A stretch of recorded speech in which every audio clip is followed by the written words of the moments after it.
హుజూరాబాద్ నియోజకవర్గం మున్సిపల్ ఎన్నికల్లో రాజకీయం మరింత వేడెక్కింది. అధికార పార్టీలతో పాటు ప్రతిపక్ష పార్టీ బీఆర్ఎస్ ప్రచారాన్ని ముమ్మరం చేస్తున్నాయి.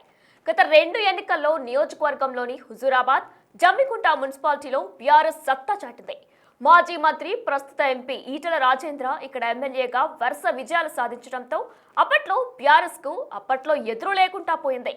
అయితే ఈటెల బీజేపీలో చేరిన తర్వాత మొదటిసారిగా ఇక్కడ మున్సిపాలిటీ ఎన్నికలు జరుగుతున్నాయి. ఈసారి ఆ 2 మున్సిపాలిటీలో బాగా వేసేందుకు కాంగ్రెస్ తో పాటు బీజేపీ కూడా పావులు కదుపుతూ హుజూరాబాద్ బీఆర్ఎస్ ఎమ్మెల్యే పాడి కౌశిక్ రెడ్డికి సవాల్ విసురుతున్నాయి.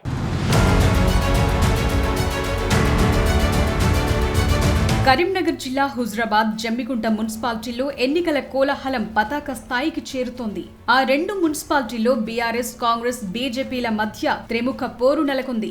రాష్ట్ర ఆవిర్భావం తరువాత జరిగిన 2 ఎన్నికల్లో ఆ పురపాలక సంఘాలను గులాబీ పార్టీ కైవసం చేసుకుంది. అప్పుడు ఆ పార్టీ ఇమేజ్ కంటే హుజూరాబాద్ ఎమ్మెల్యేగా ఉన్న ఈటెల రాజేందర్ హవానే అక్కడ నడిచిందంటారు.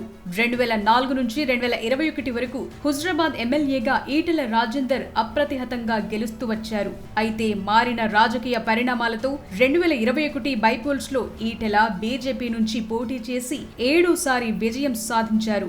అలాంటాయన్ని గత ఎన్నికల్లో బీఆర్ఎస్ నుంచి పోటీ చేసిన పాడి కౌశిక్ రెడ్డి ఓడించి మొదటిసారి ఎమ్మెల్యే అయ్యారు. ఇప్పుడు కాంగ్రెస్ అధికారంలోకి వచ్చి బీజేపీలో ఉన్న ఈటెల బీఆర్ఎస్ కు ప్రత్యర్థిగా మారిన తరువాత హుజూరాబాద్, జమ్మికుంట మున్సిపాలిటీలకు తొలిసారి ఎన్నికలు జరుగుతున్నాయి. ఆ క్రమంలో కాంగ్రెస్ అధికారంలో ఉండడంతో అక్కడ త్రిముఖ పోరు నెలకొంది.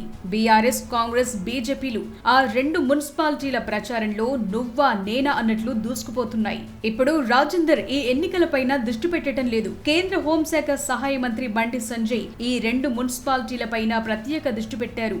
అదేవిధంగా గత ఎన్నికల్లో కాంగ్రెస్ నుంచి పోటీ చేసిన ప్రణవ్ ఇక్కడ గెలిచేందుకు వ్యూహాలు రూపొందిస్తున్నారు. మొత్తానికి 3 పార్టీలు కూడా సై అంటే సై అంటున్నాయి. ఈ 2 మున్సిపాలిటీలు కూడా రాజకీయంగా ఎంతో చైతన్యం కలిగిన ప్రాంతాలే. మరి బీఆర్ఎస్ కు చెక్ పెట్టి అధికార కాంగ్రెస్ విజయం సాధిస్తుందా, లేదంటే బీజేపీ పాగా వేస్తుందా? బీఆర్ఎస్ ఎమ్మెల్యే కౌశిక్ రెడ్డి పార్టీకి హ్యాట్రిక్ విజయం అందిస్తారా అనేది ఆసక్తికరంగా మారింది. ఇప్పటికీ ఈ 3 పార్టీలు వార్డుల వారీగా ప్రచారాన్ని ముమ్మరం చేస్తున్నాయి.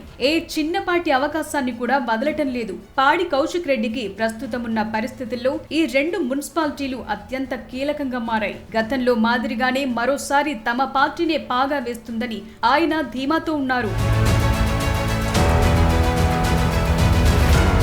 గత ఎన్నికల్లో గట్టి పోటీ ఇచ్చిన కాంగ్రెస్ అభ్యర్థి ప్రణవ్ కూడా బలమైన అభ్యర్థులను రంగంలోకి దింపారు. ఖచ్చితంగా కాంగ్రెస్ జెండా ఎగురుతుందని ఆయన చెప్తున్నారు. కేంద్ర హోంశాఖ సహాయ మంత్రి బండి సంజయ్ ఇక్కడ ఇప్పటికే సమావేశం నిర్వహించారు. ఖచ్చితంగా కాషాయ జెండా రెపరెపలాడుతుందని ధీమా వ్యక్తం చేస్తున్నారు. మొత్తానికి రాజకీయంగా అందరి దృష్టి ఈ 2 మున్సిపాలిటీలపైనే ఉంది. 3 పార్టీలకు కూడా ఈ ఎన్నికలు అత్యంత కీలకం కావడంతో 3 పార్టీలు అత్యంత ప్రతిష్టాత్మకంగా తీసుకుని సర్వశక్తులు ఒడ్డుతున్నాయి. హుజూరాబాద్ నియోజకవర్గంలో కౌశిక్ రెడ్డి ఎమ్మెల్యేగా గెలిచాక మొదటిసారి జరుగుతున్న మున్సిపల్ ఎన్నికలు కావడంతో ఆయన చెమటోడ్చుతున్నారు. బీజేపీ నుంచి కేంద్ర మంత్రి బండి సంజయ్ ఈసారి ఎలాగైనా మున్సిపల్ ఎన్నికల్లో గెలవాలని ప్రణాళికలు రూపొందిస్తుండగా, కాంగ్రెస్ ఇన్ఛార్జ్ ప్రణవ్ బాబు మున్సిపల్ ఎన్నికల్లో సత్తా చాటి వచ్చే అసెంబ్లీ ఎన్నికల్లో తనకు ఎదురు లేకుండా చూసుకోవాలని భావిస్తున్నారు. మొత్తానికి హుజూరాబాద్, జమ్మికుంట మున్సిపల్ ఎన్నికలు మాత్రం ఎమ్మెల్యే కౌశిక్ రెడ్డికి సవాల్ విసురుతున్నాయి. దూకుడుగా ఉంటూ నిత్యం హాట్ టాపిక్ అవుతున్న కౌశిక్ రెడ్డి ఈ ఎన్నికలను ఎలా ఎదుర్కొంటారు, ఎన్ని వార్డుల్లో సత్తా చాటుకుంటారనేది చర్చనీయాంశంగా మారింది. మరి పురపోరులో కౌశిక్ రెడ్డి ఏమాత్రం ప్రభావం చూపిస్తారో చూడాలి.